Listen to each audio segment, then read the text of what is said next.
ఇప్పుడు తెలంగాణ వస్తే మన నౌకర్లు మనకు వస్తాయి అని చెప్పని ఈ ప్రాంత ప్రజలు ఈ ప్రాంత యువకులు అనుకున్నారు. అందుకే భీకరమైన యుద్ధం చేసిండ్రు. 1200 మంది పిల్లలు చనిపోయి కూడా మా భవిష్యత్తు తరాల కన్నా ఉద్యోగాలు వస్తాయి అనే ఉద్దేశంతో ఆత్మాభిమానంతో బతకగలుగుతారనే కదా పోరాటం చేసి ఆత్మహత్యలు చేసుకున్నది. తర్వాత తెలంగాణ వచ్చిన తర్వాత గత 10 ఏళ్ళు అంటే ఇంటికి ఒక ఉద్యోగం అన్న గత ప్రభుత్వం మోసం చేసిందని చెప్పి వీళ్ళు నిరుద్యోగ యువకులు అందరు ఇళ్లకు పోయి ఇంతకుముందు వేణు కూడా చెప్తా ఉండే కదా, వేణుశ్రీ కూడా చెప్తా ఉండే 86 సంవత్సరాల మా నాయనమ్మ దగ్గర కూడా పోయి బతిలాడి ఓట్లు వేయించిన కాంగ్రెస్కు అని చెప్పని. అంటే అట్లా మేము ఓట్లు వేయించినామని చెప్పి వీళ్ళే కాదు, ముఖ్యమంత్రి మొట్టమొదటి సభల ప్రమాణ స్వీకారం చేసే రోజు కూడా నిరుద్యోగ యువకులతోటే నేను అధికారంలోకి వచ్చినా వాళ్ళు చేయబట్టే నేను ఈ అరుగు మీద కూర్చున్నాను అన్న తర్వాత మొట్టమొదటి సంవత్సరం 2 లక్షల ఉద్యోగాలు ఇస్తా అని చెప్పిండు. ఈ 2 లక్షల ఉద్యోగాలు ఇయ్యకపోడు ఒక పక్కకుంటే అడుగడుగునా వాళ్ళని అవమానపరిచేటట్టుగా వాళ్ళు ఎందుకు ఇస్తలేవు అని చెప్పని అడిగితే లాఠీ చార్జీలు చేసుడు, వాళ్ళను బూతులు తిట్టుడు పోలీసు వాళ్ళతోటి. ఆఖరికి ఏ స్థాయికి వచ్చిందంటే ఎండ్రిన్ దాగి ఇప్పుడు వాళ్ళ నాన్న చెప్పిండు కదా, ఎండ్రిన్ దాగి మీరు బాయిలో పడ్డా పర్వాలేదు, పొర్లాడినా కాళ్ళు మొక్కినా నేను మాత్రం ఇచ్చే సమస్యనే లేదని అని చెప్పిన తర్వాత ఇది ఒక ఆత్మహత్యకు ప్రేరేపించుడే తప్ప ఇంకోటి కాదు. ఇది 100% ఇది ముఖ్యమంత్రి రేవంత్ రెడ్డి మాటలతో జరిగినటువంటి ఈ హత్య, ఈ ఆత్మహత్య అటెంప్ట్ మాత్రం ఇది ముఖ్యమంత్రి ఖాతాలో పోతుంది. ఇది అటెంప్ట్ సూసైడ్ చేసింది ఆయన ప్రేరేపితం దాంతోనే. ఇప్పుడు నేను ముఖ్యమంత్రి వేదిక లెక్కగానే చాలా మాట్లాడుతూ ఉంటాడు. నేను యువకులకు వీళ్ళందరూ చెప్పదలుచుకునేదంటే ఈ కుల సంఘాల కాడికి వచ్చి మాట్లాడిండు. కుల సంఘాల కాడికి వచ్చి నేను రేవంత్ గౌడ్ అని అన్నాడు. యాడున్నావు రేవంత్ గౌడ్ గారు, ఎక్కడున్నారు మీరు, ఏ పొక్కలవన్నారు, యాడున్నారు? మీ డిప్యూటీ సీఎం ఏమో పోయి అమెరికాలో అన్నాడు. ఇప్పుడు కనీసం టెలిఫోన్ కూడా చేయలేదట. యాడున్నావు నువ్వు, ఎక్కడన్నా చంద్రబాబు నాయుడు గుహలలో ఉన్నావా, లేకపోతే యాడున్నావు నువ్వు, నాకు అర్థమవుతలేదు. ఇప్పుడు మూడో రోజు ఇది. ఫస్ట్కి జరిగింది, ఫస్ట్ రోజు జరిగితే ఫస్ట్ ఇమీడియట్గా ఫస్ట్ కన్నా మాట్లాడాలి, సెకండ్కి మాట్లాడాలి, థర్డ్ రోజు సాయంత్రం ఇప్పుడు దాదాపు 4:15 అవుతుంది. కనీసం ఒక ఫోన్ కాలేదు. అంటే నిరుద్యోగ యువకుల మీద మీరు ఏ పునాదుల మీద అంటే తిన్నింటి వాసాలు లెక్క పెట్టాలని చూసినా కానీ రేవంత్ రెడ్డి అనేటోడు ఇప్పుడు ప్రస్తుతం కనిపించేది తిన్నింటి వాసాలు తగలబెట్టేటోడు. ఇప్పుడు వాళ్ళు ఇల్లు అట్లా అందుకనే కదా. ఇప్పుడు ఒక కవి ఆ పిల్లగాడు వేణుశ్రీ కవిత్వం అద్భుతంగా చెప్తున్నారు. కాగడాలా ఇల్లేస్తాం మేము నిరుద్యోగులం అని చెప్పి రాసిండు సూసైడ్ లెటర్. దాంతా ట్రిమ్ చేసిండ్రు, సెల్ ఫోన్ ఎత్తుకపోయి కూర్చున్నారు. అంటే చదువుకొని కనీసం కన్న తల్లి కూడా బైపోలారు, మానసిక స్థితి కూడా మంచిగా లేదు. దాని తర్వాత కూడా 2 చెవులలో దూదులు పెట్టుకొని మరి బట్ట కట్టుకొని కూడా చదివి ఏదో ఒకటి సాధించి కష్టపడి పెంచి పెద్దగా చేసి చేసినటువంటి తల్లిదండ్రులకు బుక్కెడు భువనన్న సంతోషంగా పెట్టాలనే ఆలోచనతోనే కదా పిల్లగాడు మొత్తం చదువుకొని 3 ఏళ్ళు అక్కడ ఉన్న తర్వాత కూడా.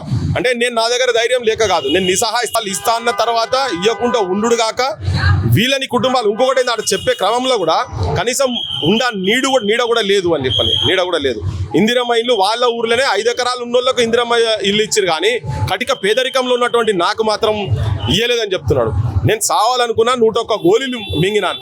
ఒక గోళీన్నర మింగితేనే ఆమె నిద్రపోతుంది, తల్లి నిద్రపోతుంది, మానసిక స్థితి మంచిగా లేని తల్లి నిద్రపోతుంది. అంటే అటువంటిది 101 గోళీలు వేసుకున్న తర్వాత బతికితే ఈ హాస్పిటల్, ప్రైవేట్ హాస్పిటల్, ఈ ప్రశాంతి హాస్పిటల్, ప్రశాంతత లేని కుటుంబాలకు ఇది నిలయం ఏందో మనకు తెలియదు కానీ తీసుకొచ్చి ఇక్కడ ఈ బెడ్ల మీద పడి ఉన్న తర్వాత ఇది తెలంగాణ జనం మొత్తం ఇప్పుడు మనం కూడా చూసిన తర్వాత ఏంది ఇది, ఇంకెన్ని ఆత్మహత్యలు జరగాలి, శవాలు ఊళ్ళో శవాలే తేలుతున్నాయి కదా.